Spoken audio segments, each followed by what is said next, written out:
Following up on Call of Duty 1 was a big challenge. We weren't sure which direction we wanted to take it.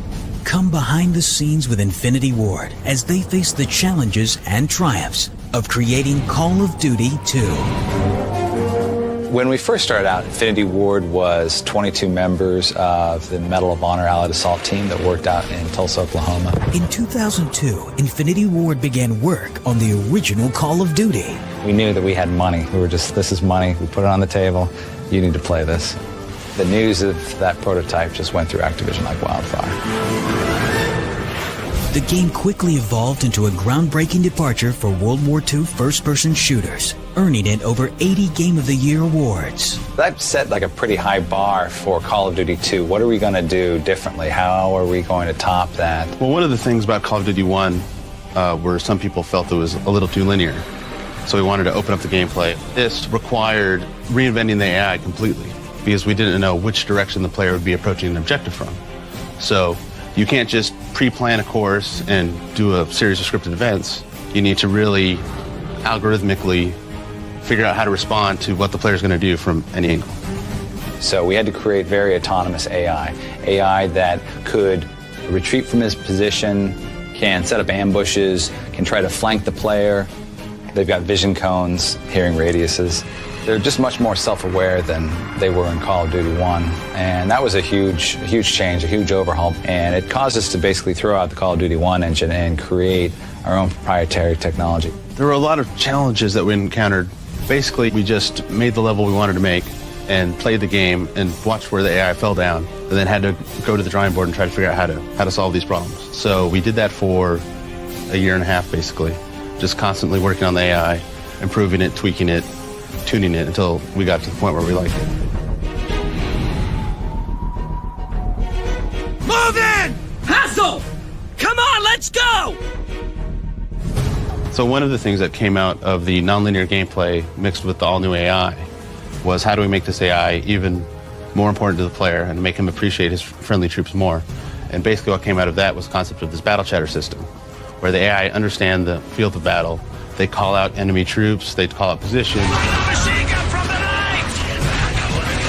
Now we made the AI so autonomous that they knew where they were, wherever they were on the map. Any location, if they were on a second floor of a building, if they were behind a wall. They had to know exactly where their surroundings were. Your AI is very self-aware, and they're telling you what their current situation is, what the enemy is doing. And really brings that player into being part of that squad. And for any of our fans that speak German, you can hear that we brought that same contact-sensitive battle chatter system over to the Germans. We came up with true military terms, how they actually communicate with each other, as well as look at all the levels in the game and geometry, and basically gave it all names.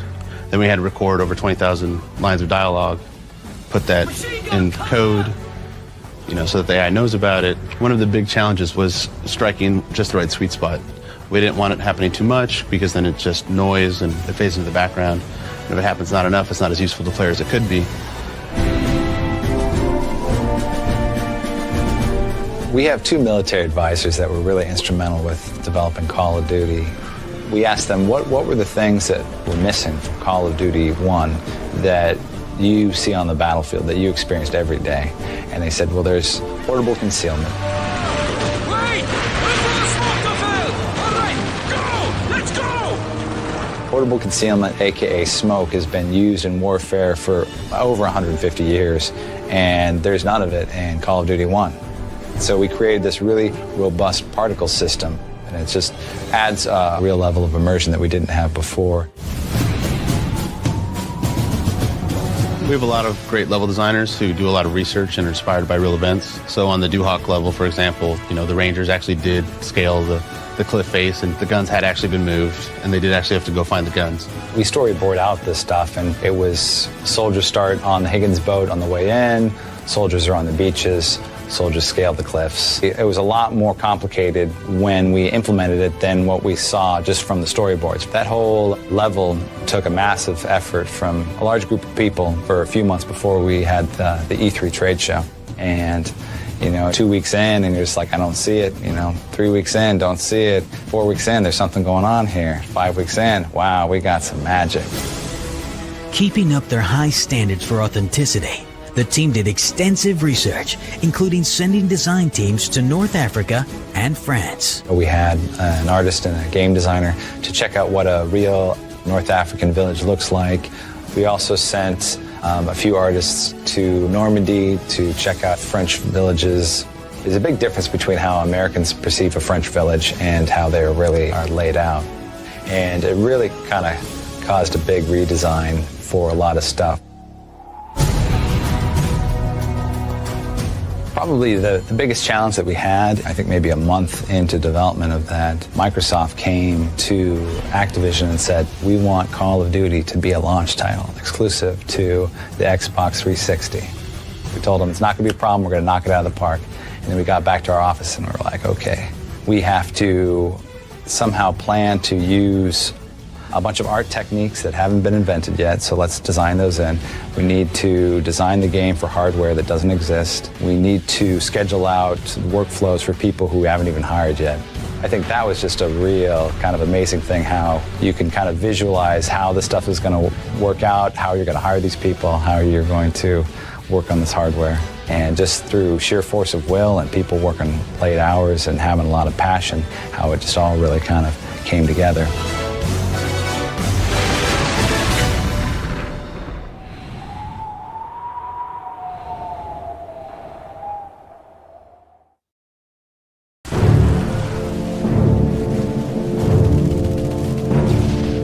We're very honoured to work with Call of Duty.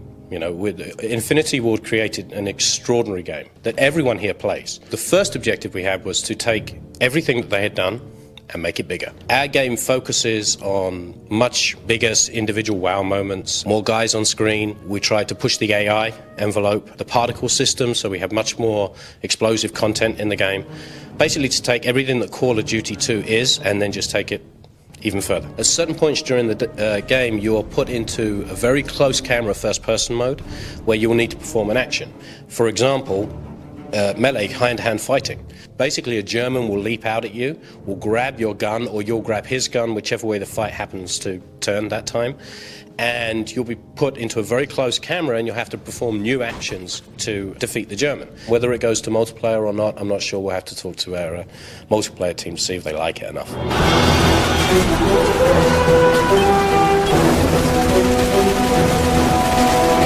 From Call of Duty 2 to Call of Duty 3, we went to 24 players on next-gen consoles. And then you start to add in some of the multiplayer-specific things like the multiple occupancy vehicles. Tanks, Jeeps, and motorcycles, all of them allow you to have more than one player involved. We think the game is very team-centric, or more team-centric than previous games were. So if you work together with your team, you can sort of move that whole game and mission along a lot further than maybe before. There's 2 tanks in the game, one for each of the 2 armies involved in the mix, and each of those tanks has a gunner position. He can rotate 360 around that tank and be sure that no one can get close for the kill. Jeeps have the driver, a passenger, and also a gunner on the back. Now the Jeeps are sort of the ultimate hit and run vehicle for capture the flag style missions. The passenger position in a Jeep is fully articulated. He can move, he can shoot, he can throw grenades, he can do anything he can normally do. He's not just sitting there like a statue.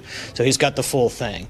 The motorcycle has a sidecar, also fully articulated, also good for hit and runs, and he can use his guns and throw grenades and do all those things. Call of Duty 3, we introduced a sort of class concept. So starting from the top, you have a rifleman. Every class has a special ability. The rifleman has a rifle grenade which he can attach, and he can get more rifle grenade ammo as he ranks up.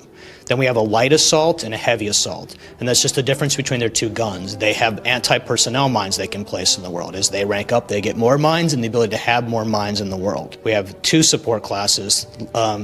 One is, of course, for destroying vehicles. Carries a bazooka or a Panzerfaust. They distribute ammo. Then we have the LMG gunners who can mount their machine guns, you know, on certain surfaces. You have a medic. The medic has the ability to revive fallen soldiers, so every time you die in the world, you're really just sort of injured for 10 seconds, and a medic can come up and put the syringe in you and pop you right back up. Really good for sort of clutch situations. Favorite tactic for medics, pop smoke, rush the battlefield, clear the room with that shotgun, and then right then and there pick up your soldiers with the revive. You're picking up points for the kills, you're picking up points for the revives, and now your teammates all working together to get whatever objective that they were just at. The scout, awesome class, got a backpack with the radio on it, calls in artillery strikes as he ranks up. Every 3 minutes, the scout can pull up his binoculars, target a section that's fairly far away from him so he doesn't call it on himself, hit that trigger button, in comes 3 shells.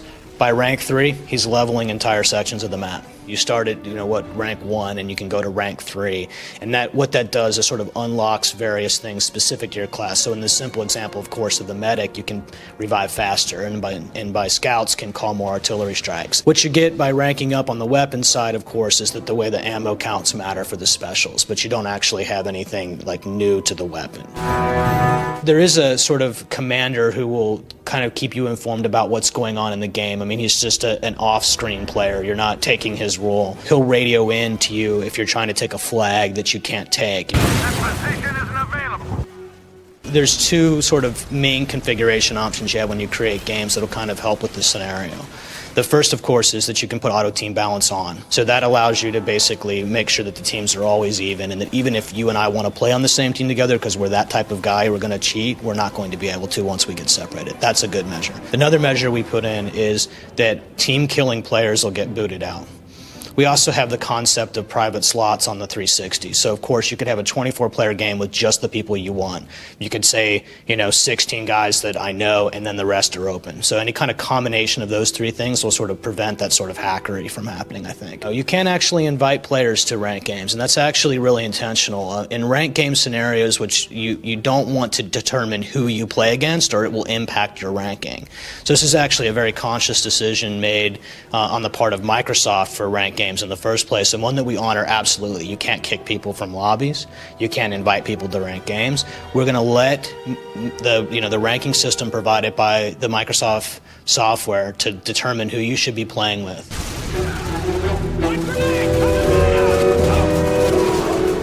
Brand new to Call of Duty 3 is a game mode called War.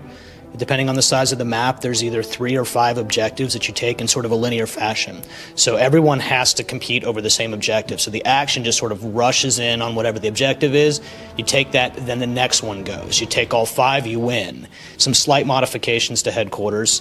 When you die while defending, then you can just sort of respawn. Timer gets incremented, but you're not tapped out. It's not a last man standing game, but you won't stay dead, so you can still get back in the battle. We also have Capture the Flag, which is very classic CTF rules, and we also have Single Flag CTF, and we just call it Single Flag for short. Just one flag in the world, spawns in, everyone rushes to the flag, battle, battle, battle, run the flag into the enemy base, so you're running against the defenders. So that's sort of the modification on that game rule.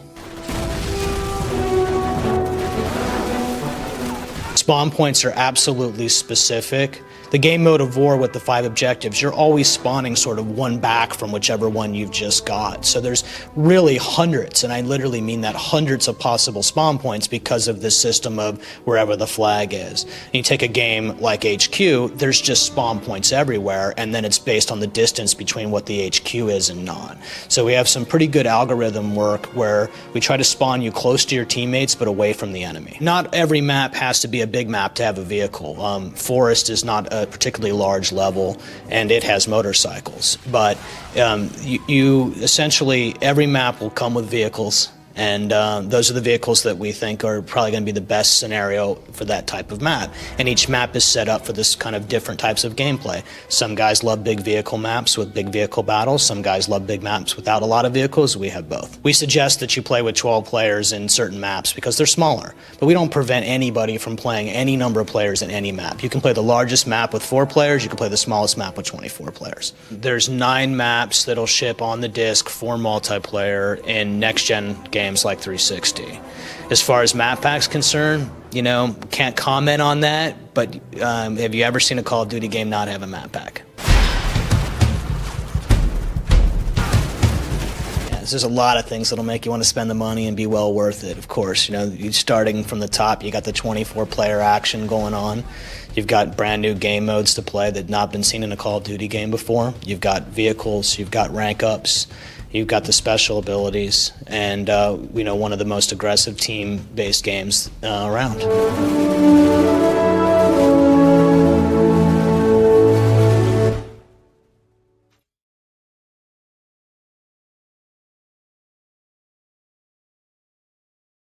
We sat down together at the very beginning, and as they were contemplating where they're going to go with this next game, and I was able to bring in a young soldier, just came back from Afghanistan with me, and talk about different movements, different techniques, how the weapons operated differently. Kind of lit some ideas, did some motion capture, or at least to try to do a little bit of animation on how he moved, the difference in movement. Having those guys, seeing them, operate, bringing them to the studio, and really just added to the authenticity of the game, and really made it so that the Marine Corps can take a lot of pride when they see their boys in action in Call of Duty 4 Modern Warfare. Ambush! Contact right!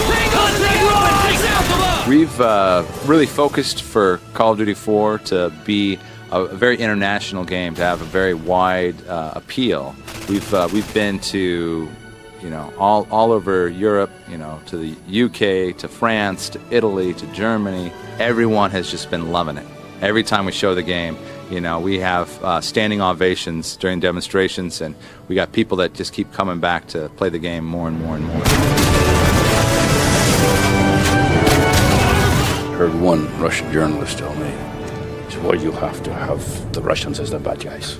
I thought we got over that. No, we're not communists anymore. Why do you have the Russians? What, you get any of that out there?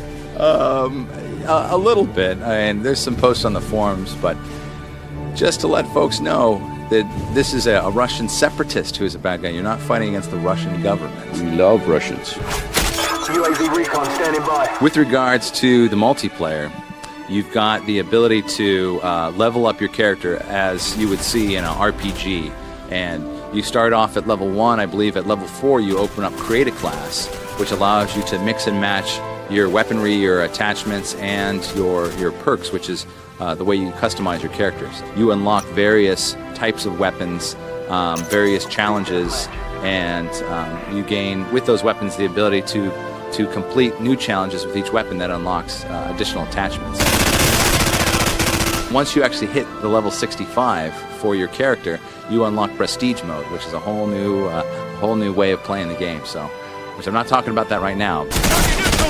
There's definitely that tightrope that you're walking, between fun and realism. And when it comes down to it, it is a game, and fun does have to win out. Hank can speak to several situations where we were talking about weapons in the game, like the smoke and the javelin, and he can tell you more about it. But So I'll let him tell you modified, about that. like the grenade would go off immediately without a cook-off, and of course, usually you get a 5-second delay. It's too long for gamers, and the dragon or the javelin tends to hop up in the air and come down from the top, but not skyrocketing like going into space and coming back down. But again, the compromise was we're going to make this fun. Where's the night vision? Time to go! Get moving! I also said, we really ought to hook a taser up to the genitalia of the player so that when he gets shot or gets a wound, it's not the little red flash on the screen, and you just see guys whimpering like sick puppies in their basement after playing the game, thinking, I don't want to do this again. But then we wouldn't sell a lot of these games. So. Oh, Hank, yeah. We've lost the lead. Maybe that's another, kit later on for the guys. It's an add-on for us. Yeah. Or just get your sister a wiffle ball bat and let her walk in and nail you a couple times. We're rolling out and going to be all across the world with Call of Duty 4 Modern Warfare. So very exciting, and can't wait for fans to get their hands on it. There are guys out there doing this for real, guys and gals. And so this gives you kind of a feel of what they go through on the most intense day of combat.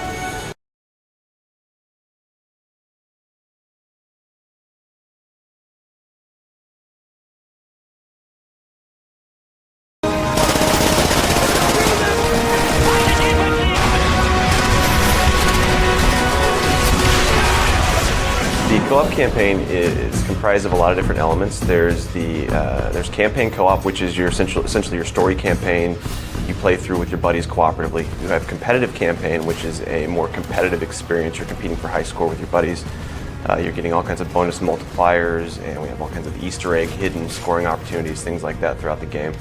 Then we have a thing called death cards, which is basically you collect the death cards throughout the game, and they allow you to modify your co-op private games with different kinds of modifiers that make the gameplay completely new and interesting and unique. And there's a lot of different combinations that you can do. You do collect the death cards throughout the campaign. They're placed just throughout the levels.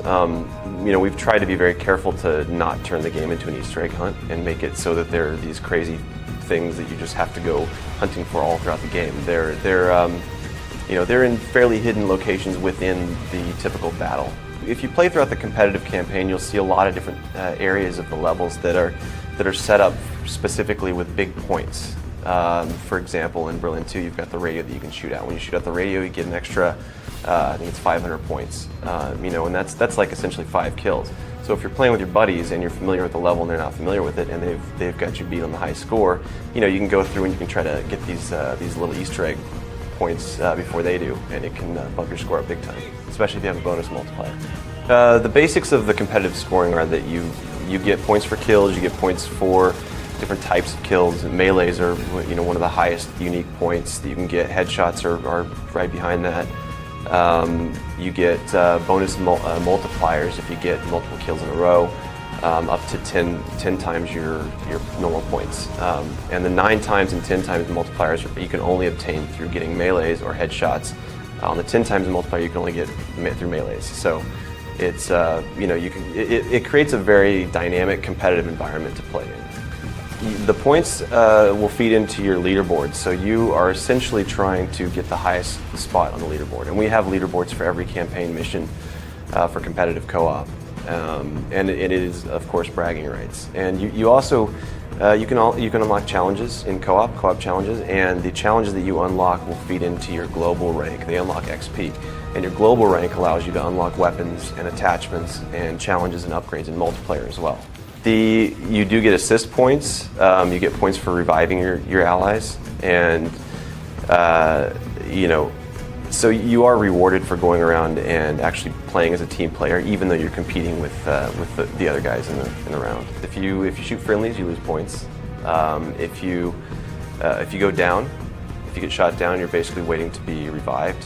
You lose points for that, and we've done some anti-griefing technology where if you cook a grenade, then you'll get docked a lot of points, and there's a maximum number of times that you can commit suicide before you get booted from the session. The majority of the single-player campaign is also playable in co-op. There's a couple of levels that just didn't make sense to play with co-op. We didn't want to take away from the unique cinematic solo experience for those levels, but we also didn't want to try to force them into co-op experience as well. We have various different types of difficulty scalars. Of course, you've got your recruit, your normal, your regular, your hardened, and your veteran difficulties. And we also scale the number of enemies based on how many players are in the game. So if you have a 4-player game, you're going to have a lot more targets to shoot that are spawning in. And playing veteran, it's a delicate balance, trying to balance the difficulty and also the modifiers for number of enemies when you're playing with multiple players. But a 4-player veteran game is going to be pretty intense. Throughout the campaign, you're confronted with several cases where you are given the option to execute essentially a downed enemy soldier, and you're given the choice. You can take this action or you can not take this action, and you'll see the game will react differently based on whatever choice you make. Kill them all! Wipe the scum from the streets! These men are trying to surrender! Look around you, children! It's up to the player. If they want to make that moral decision and shoot the enemies and put them out of their misery, then that's up to them.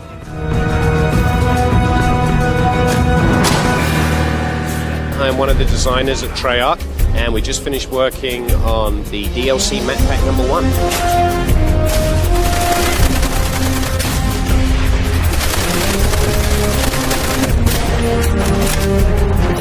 the game's been out for a while now, and we've really got the community feedback, so we've actually had a chance to really tighten and perfect the gameplay as much as we can. These games, they look beautiful. All of our maps, we're very proud of them. They look beautiful. But I think the most kick-ass thing is that these maps play extraordinarily well. And in the case of zombies, we've really taken it to the next level. It's not just another map. It's an extraordinary leap forward, we think, for that game type. We've got 4 maps in total. 3 of them are multiplayer maps. We have Nightfire, which is set in the war-torn streets of Berlin.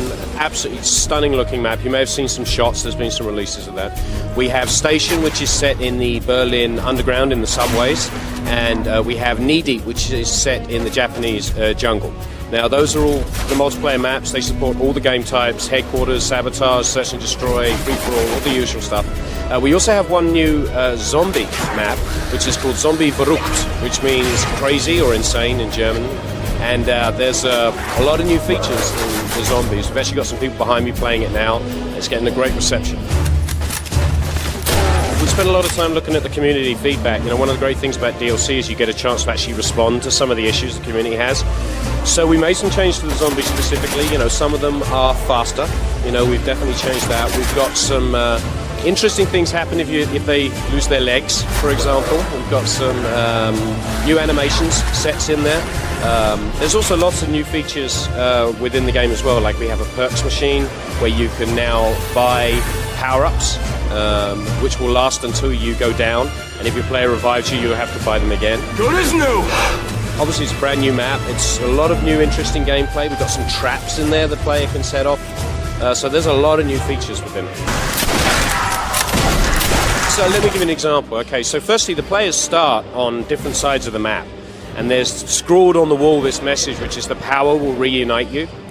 And the way the players get together is they have to find the power to turn it on for the entire asylum, and then the doors open and now they're together and they can use teamwork to take on the zombies. When you switch on that power, it also turns on the power for some electrical traps that are in the building. So the players can convene in this area where one of the entrances the zombies normally come through. If you turn the power on, it will last for about 30 seconds and you can get some zombie barbecue going on.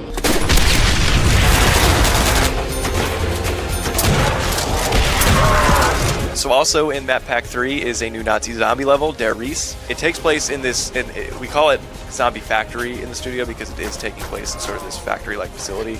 It's very industrial. There's a few new key features that we've added to this level. We've added the Bowie knife. It's a new weapon. It's going to cost 3,000 points. It's very expensive, but it's going to be a one-hit kill knife all the way up to some of the medium or higher waves, you know, 15, 16. Some bigger features that we've added to the game are teleport machines. We don't just toss it in and you can just run up and teleport anywhere. There's still some objectives to it. You're going to have to link up the teleporters before you can actually take advantage of them. It's going to cost you 1,500 points each time you run a teleport, but it's great. It's a great clutch mechanism if you're ever in a bind and you're completely swarmed. I know we were playing earlier and we were just completely getting overrun, and basically you just say, "Mad Dad, you know, teleport, get out of there." Also, any of our weapons, I think it's 16 upgradable weapons now. You're going to be able to upgrade with what's called the Pack-a-Punch machine. So you spend your money, you put it in the machine, it comes back out, and now all of a sudden it's going to fire much more explosive rounds, much more damaging rounds. It might behave differently. If you put the BAR in and it comes out, you actually can run faster with it. So now, rather than opening up the mystery box and you get a Kar 98 and you go, what the hell is this? I don't want a bolt-action rifle. Well, now you actually might want to take that, go right to the Pack-a-Punch machine, and see exactly what that gun does now that it's been powered up. We also upgraded the behavior of the dogs. We introduced some hellhounds in Shinanuma, and so these zombified dogs now are going to behave a little differently. Before, they would spawn in and immediately lock onto you and hone in and sort of charge the player, but now they're going to spawn in sort of random places around the map. So the Call of Duty World at War Map Pack 3, it's due out this August. It's going to be a lot like the previous map packs we released, so it's going to be 3 multiplayer maps and a new Nazi zombie level. With our multiplayer maps, the multiplayer DLC in Map Pack 3, we kind of took a real good listen to the community, and a lot of what the community was saying is they don't want so many long-range sniper fests, they don't want short-range SMG fests either, so they wanted bigger maps, medium to larger maps, infantry-based again, let's just stick away from the vehicles this time. We wanted to really focus on the combat we knew how to do. And so with the 3 maps, I think all 3 of them play perfectly. for starters, Breach. It takes place in Berlin. It's going to be Russians versus the Germans. It's a very large map, very wide open, but it is urban. It is there in Berlin. There's a lot of little buildings you can go into, a lot of nooks and crannies and hallways you can get up onto. There's a great amount of verticality pretty much on either bases. You're always going to have some sort of a building structure or rooftop that you can get on top of and look over the enemy base. Battery takes place on a fortified island out off the coast of some unspecified international waters. It's not a boat, contrary to some popular belief. A lot of people look at it and they're like, are we on a big ship? No, it's actually an island. This level is larger than Subpens, but it is probably the smallest one in this map pack. What's really great is rather than having to assault through the front door or through a hallway or corridor into the structure, you can actually many times climb right up the face of this 40-degree angle slanted wall and then climb right in through the windows. So it creates almost this infinite point of penetration for the players, which is going to keep the team, particularly who's inside the facility, constantly on their toes. The final map is called Revolution. It takes place in this big industrial facility. It's actually a distillery, so you're going to have lots of canisters and boiler rooms and giant water towers, lots of pipes. What's great about Revolution is you're going to have excellent sniper positions. So one of the intersections in the map, you have two different roads that you can look down when you're going to be defending your flag. If you're going to be sniping down one road, this side of the street is going to be a flank point that's completely open, and you don't have line of sight to that. So while you have line of sight to one street, your line of sight's broken on the other. So either you, as the sniper, need to keep sort of going back and forth like a sentry and keeping an eye on both of them, or you have to have your teammate locking down the other street, or go and place your Bettys or your satchels just in case the enemy tries to flank you.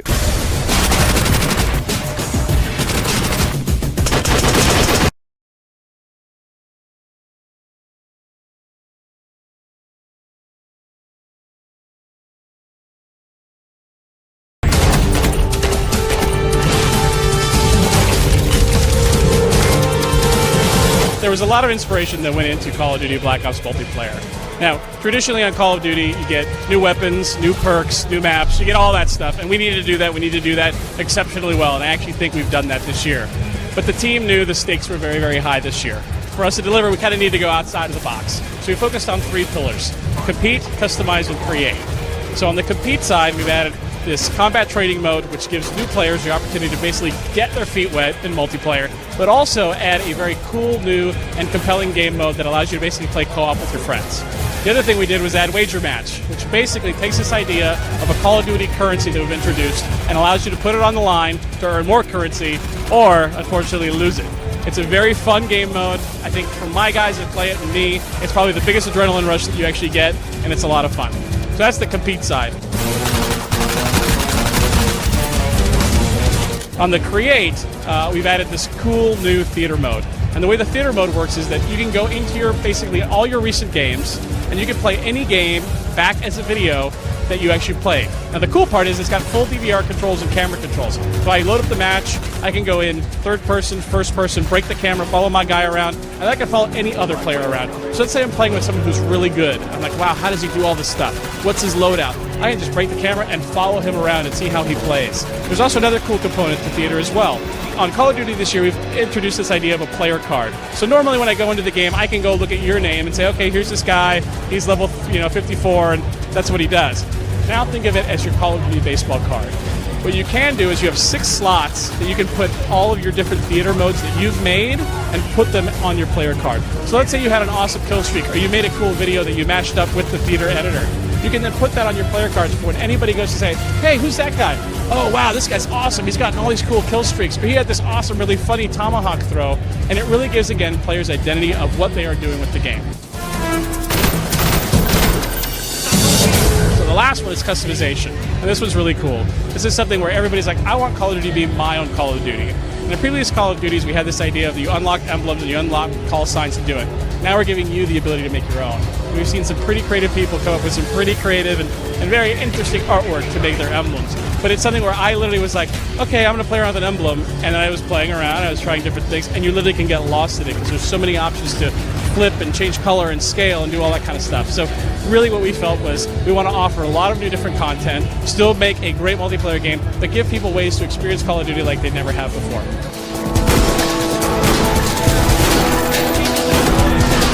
Combat training was actually something, as they mentioned, was a development tool to see how multiplayer worked, how the enemies, how things were behaving within the world.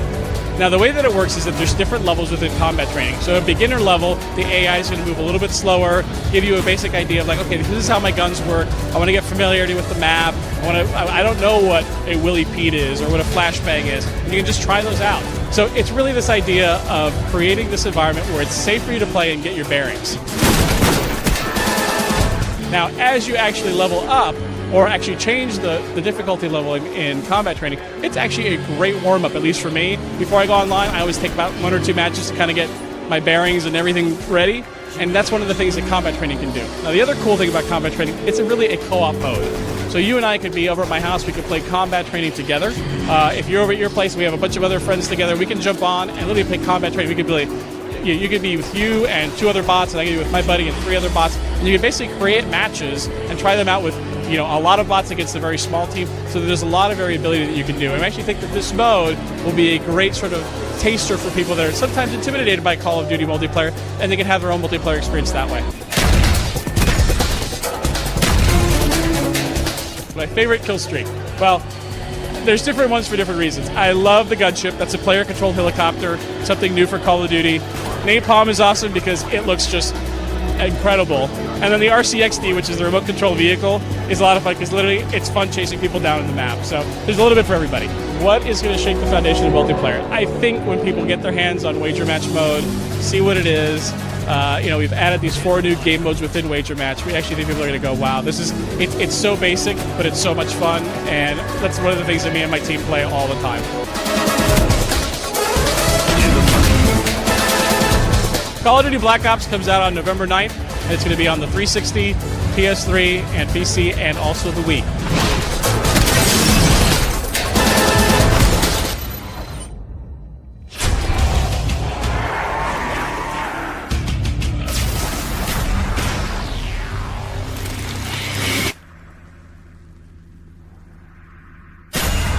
Resurrection has 4 original World at War maps with a new twist. Sheena Newman, Nocturne Tuten, Farouk,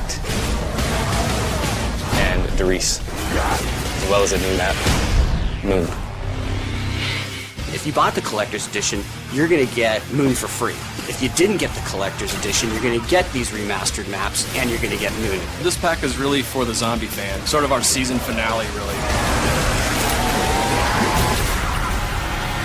Back when we started, we wanted to make sure that we were always escalating from there, that everything got a fresh look and a fresh way to play at every map that we came out with. I realized if we're going to shoot people up into the air with water, we're going to need something bigger than that. And what's bigger than that but floating?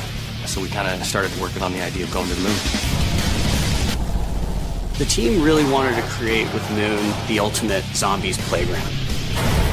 It's the culmination of new features that we've introduced since launch in all of our DLC, plus a whole plethora of new gameplay features. This map has almost something from every map in the DLCs. You have caves, outdoor space, you have buildings or structures. I think my favorite part of the Moon map in terms of sound design is the airless environment. It significantly changes how the game sounds, and that's going to force people to play a different way. We thought originally that it would make it easier. Things would slow down and you'd have time to shoot zombies, and actually quite the opposite's true because everybody's floating. You have no control, so you kind of sail past your intended turning point, which is really challenging.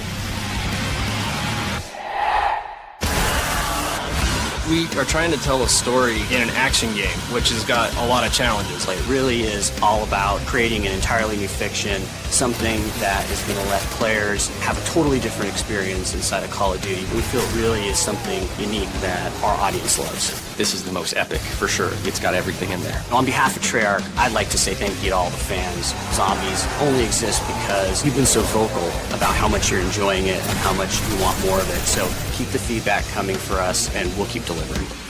Resurrection will be available on August 23rd on Xbox 360 first.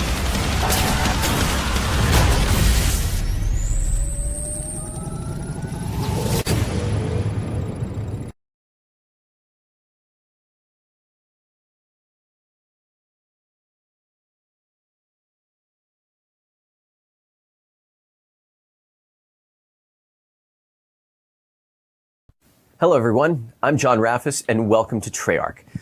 Get your survival gear out and your bug out bags ready because tomorrow we will launch Operation Apocalypse Z. Zombies will be coming to every mode of Black Ops 4. And if zombies are coming to every mode, what better way to start talking about that than with our zombies team? So let's start with them. This operation is an extremely exciting one for me personally because this one is all zombies. Zombies has been a big part of what we do here at Treyarch, all the way back from World at War, BO1, BO2, BO3, and now even BO4. Alpha Omega follows on from the 2 Ether maps that we've already seen in Black Ops 4. We got to play as the Ultimus crew in Classified, and we got to play as the Primus crew in Blood of the Dead. And those players who managed to finish those 2 maps will now realise that those 2 groups of characters have met. And this brings us up to Alpha Omega, where for the first time ever, players are going to be able to play as both the Primus versions and the Ultimus versions. Well, I think the first thing is that, there's been a lot of rumours for a while that we were going to be going to Nuketown, but as always, things are never as simple as they appear. I mean, they are not. The sign that you'll see when you arrive identifies it as Camp Edward, which, isn't quite what people thought Nuketown was necessarily, because what it turns out to be is that it is a front for something else, something much, much larger. This is actually a facility owned and operated by a group known as Broken Arrow. And once you start scratching the surface, you're going to realise that, the Nuketown that you think really is, I was going to say literally the tip of the iceberg, but that's not true. It's figuratively the tip of the iceberg. I think the overall map is many times larger than the original. I can't remember the exact proportion, so I'll just say if it was like that, it's more like that. We've got a very complicated relationship with icebergs this year. Well, we don't make stories. That's the chaos story, so just keep that to the side. Just keep that to the side. Fair. Okay, so talk to us a little bit about the implications of having the Primus and Ultimus crews working together for the first time. How does that begin shaping our experience here? I think everyone knows that, the main difference, the Primus crew got to go on a very kind of emotional journey, searching for their souls and trying to save them and everything. Whereas Ultimus were a bit more goofy, stumbling around, having a bit of a laugh and not caring too much about the fate of the universe.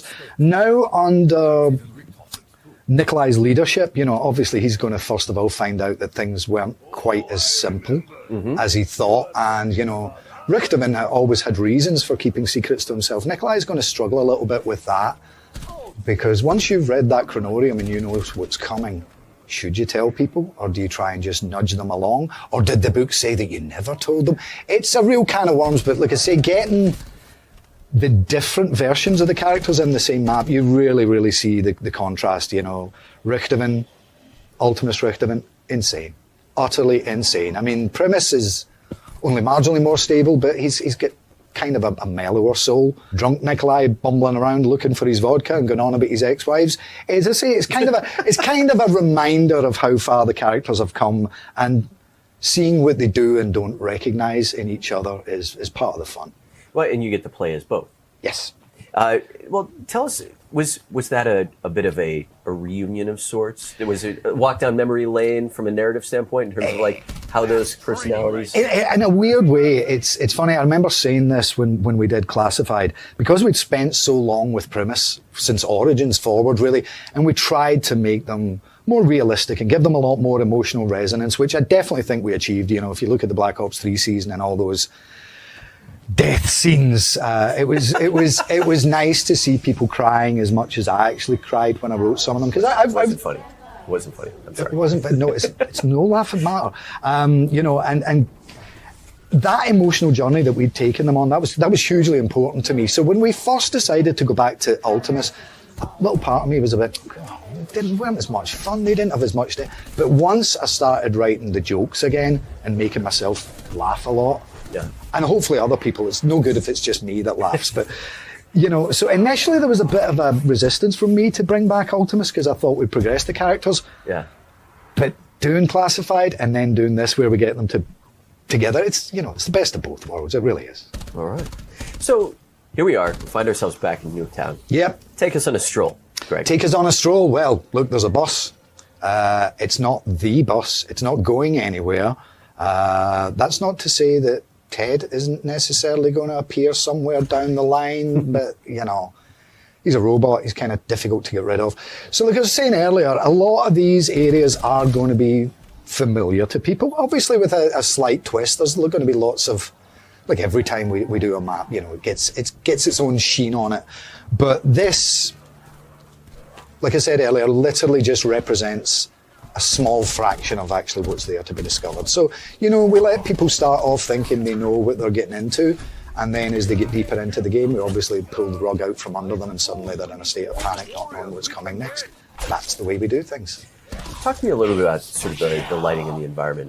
To me, I mean, it's a beautiful looking map. It is, and in fact, that's one of the things that the characters will talk quite a lot about. Is, in fact, I think it's Ultimus Nikolai. It says, "Who are billionaires who live in such luxury?"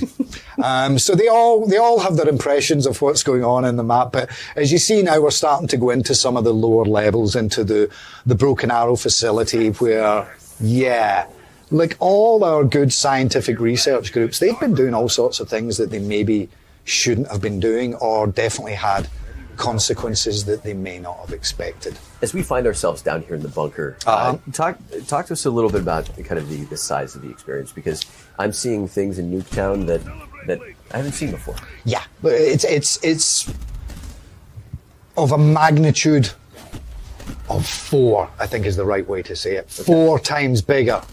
What you used to see was a quarter of what's really there now. I'm just approaching statistics in different ways here, and none of them are very well, but yeah, it's at least 4 times the size of what Nuketown originally was. What were some of your favorite elements to build back into this experience? Well, I mean, the biggest one for me really was narrative, to kind of get into the narrative history of the building. I mean, I remember people asking me years and years ago, why was Marlton in the bunker?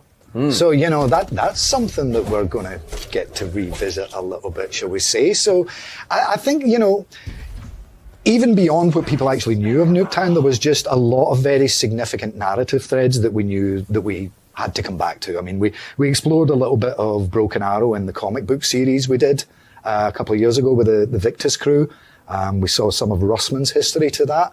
But this is much more of a deep dive, and you will get to see some of the things they are responsible for, including some twists on traditional enemies and traditional weapons. I think you saw some lightning hounds running around there who are a little bit of a variation on the usual. Yeah. Hellhounds. A note for viewers. This is a sort of pre-release build. There's some temp audio in there, so yeah, it might be some of mine. So if you hear a Scottish person or a robot yelling out, that's just because this build is before we had implemented in the actual actors' dialogue. And that's another thing. God, they had fun doing both characters. But that'll sound a little different tomorrow when it's out. Yes. Okay. So prior to just over the last couple of days, we've seen the Ray Gun Mark II. Oh yeah, the Ray Gun Mark II on our social channels. Talk to us about the Ray Gun Mark II. Well, ray guns have got a long history in zombies, and you know, people always like to see the ray gun coming back. And this time, the Ray Gun Mark II is coming back with a very special twist.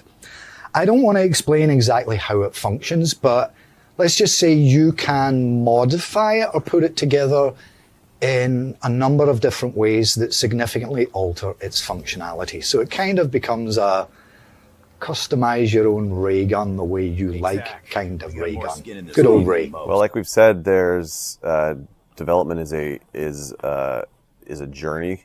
We try a lot of ideas and a lot of different things. The game that we are making has evolved over time, and there's that's just a part of development. You know, typically, I can't even remember a single game that we've made that hasn't had a dramatic change in the prototyping stage, because that's what prototyping's for.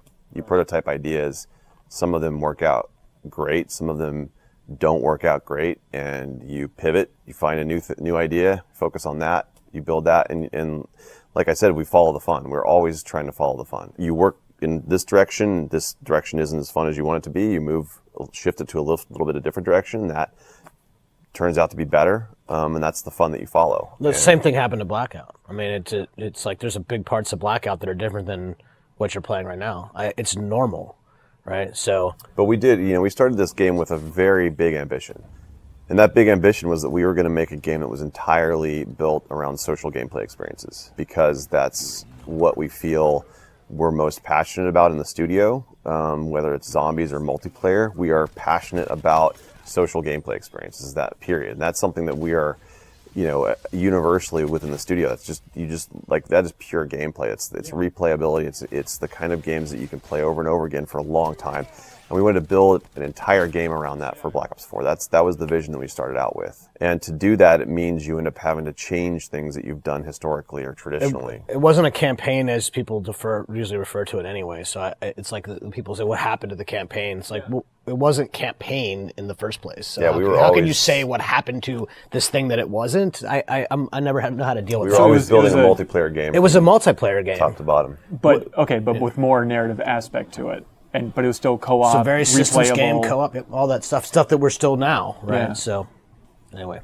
Right. Yeah, I mean, all that's is a nuance to the story of how that prototyping works and how you follow the fun. Yeah. And how much of it still is a part of Blackout is now, right? So sure. It's like...